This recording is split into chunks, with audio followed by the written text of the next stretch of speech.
প্ৰিয় সাংবাদিক বন্ধুসকল, ইতিমধ্যে আমাৰ KACত মই অধ্যক্ষ হিচাপে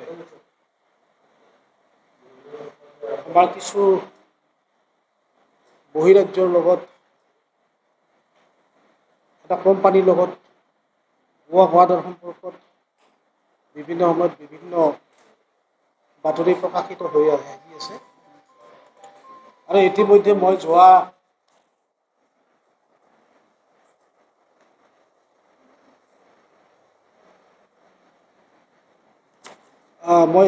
এইখন ইতিমধ্যে মই প্ৰতিদিন পেপাৰৰ জৰিয়তে যি বাতৰি প্ৰকাশিত হৈছিল আৰু তৎকালে মই প্ৰতিদিন পেপাৰৰ জৰিয়তে ইতিমধ্যে মই বিবৃতি এটা প্ৰদান কৰিছিলোঁ। আৰু বিবৃতি প্ৰদান কৰাৰ পিছতো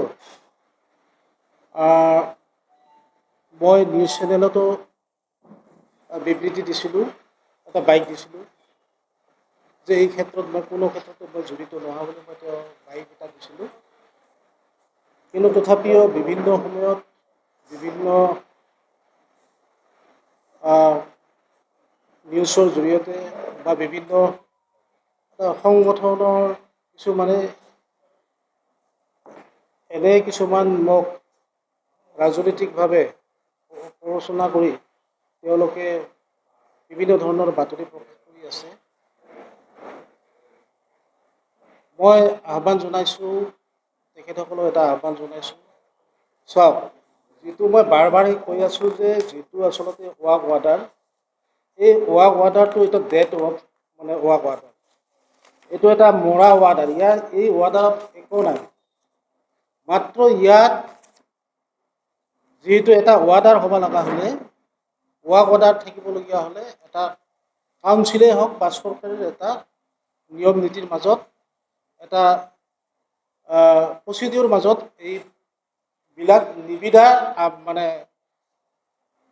এটা জাননী জাৰি কৰা হয় আৰু জাননীৰ দ্বাৰা, নটিচৰ দ্বাৰা আহ্বান জনোৱা হয়।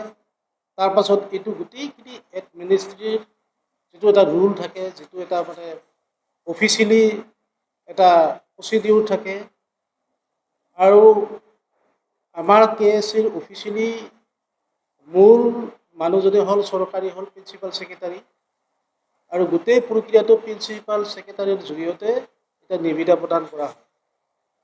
ইয়াত কোনো প্ৰিন্সিপালৰ ইয়াত চহী নাই, কোনো প্ৰিন্সিপালৰ ইয়াত কোনো চিল মোহৰ ফুটো নাই, তেনেকুৱা এটা নিবিদা ইয়াত উত্থাপন কৰা হৈছে।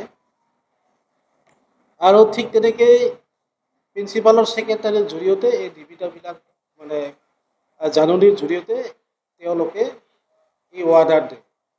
ইয়াত আৰু এনেকুৱা ৱাৰ্ডাৰ দেৱাৰ আমাৰ কোনো ৰুলতো নপৰে, কোনো অথৰাইজতো নাই।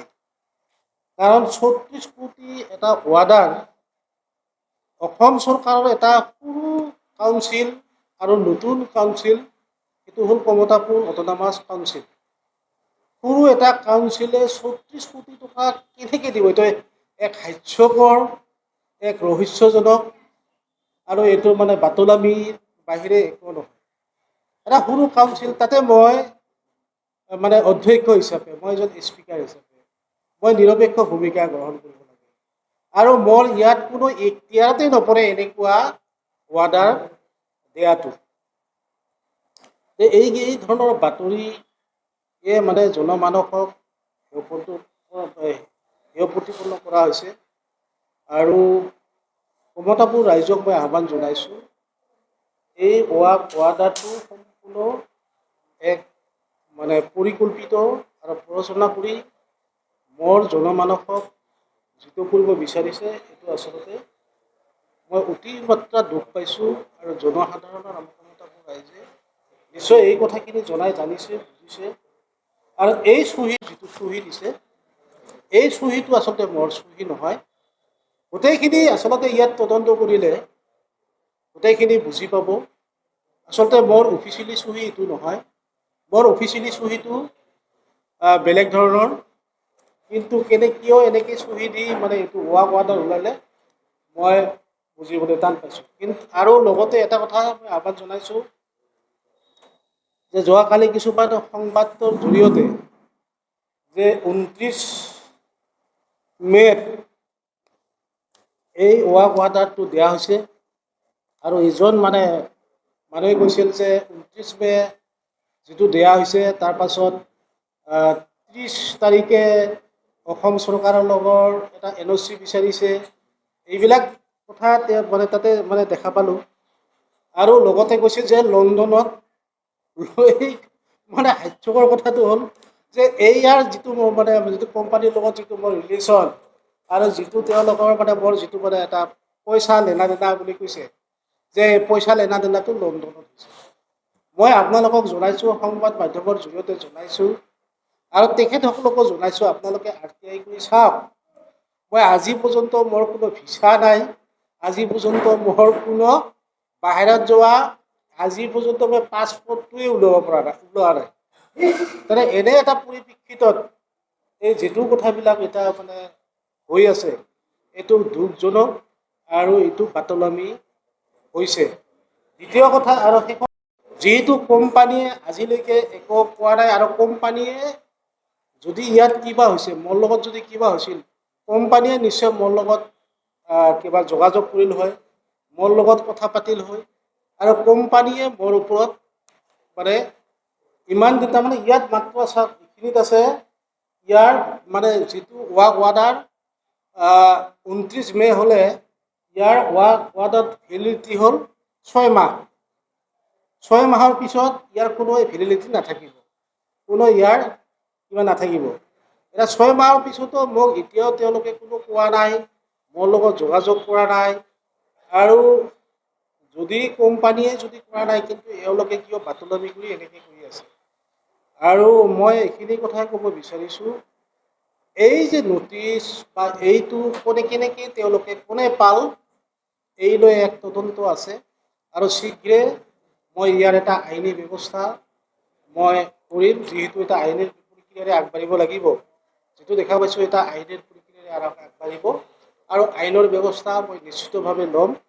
আৰু এই ৱাক ৱাৰ্ডাৰটো কোনে পালে আৰু কোনে দিলে, ক'ৰ পৰা ওলাল, এইটো না অফিচিয়েলি কিবা RTI কৰি ওলাল, কাৰণ মোৰ বিশ্বাস এইটো সম্পূৰ্ণ এটা ডেড ৱাক ৱাৰ্ডাৰ, এটা ভেলুলেছ এটা ৱাক ৱাৰ্ডাৰ।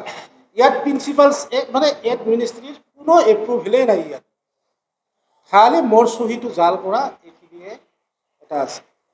আৰু এইকাৰণে মই আহ্বান জনাইছোঁ যে এনেকুৱা আৰু ভৱিষ্যতে তেনেকুৱা এনে জালিয়াতি ৱাক ৱাৰ্ডাৰ কেনেকৈ পাল, ক'ত পাল। এতিয়া বহুতে কৈ আছে যে বিভিন্ন ধৰণৰ কৈ আছে যে মই কেছ কৰিব লাগে, কিন্তু কোনে পাইছে এই কথাটো কোম্পানীয়েহে আচলতে মোৰ লগত যোগাযোগ কৰি, মই যদি কিবা কৰিছোঁ তেনেহ'লে কোম্পানীয়ে কিবা কৰিম মোৰ ওপৰত কেছ কৰিম। যদি মই ৱাক ৱাৰ্ডাৰটো দিছোঁ, আজি 1 বছৰৰ পিছতো ইয়াৰ কাম হোৱা নাই, তেতিয়া কোম্পানীয়ে মোক ধৰিব লাগিছিল। কিন্তু যিহেতু এই কথাখিনি এতিয়া ওলাইছে, মই তৎকালে এই কথাখিনি গম পালোঁ, আৰু এই কথাখিনি গম পাই এই ৱাৰ্ডাৰৰ ওপৰত কেনেকৈ ওলাই নিশ্চয় ময়ো এই ক্ষেত্ৰত আইনী ব্যৱস্থা ল'বৰ কাৰণে মই আগবাঢ়িম। আৰু কম দিনৰ ভিতৰত ইয়াৰ আইনী ব্যৱস্থাৰ জৰিয়তে মই পুনৰবাৰ আপোনালোকক এই বিষয়ে অৱগত কৰাম। আৰু এই বিষয়টোত কি, এই কথাখিনিও যিহেতু মই আইনী ব্যৱস্থা যোৱাৰ লগে লগে মই পুলিচ প্ৰশাসনৰ লগত মই কথা বতৰা পাতিব লাগিব, সেইকাৰণে মই কম দিনৰ ভিতৰত পুনৰবাৰ আপোনালোকক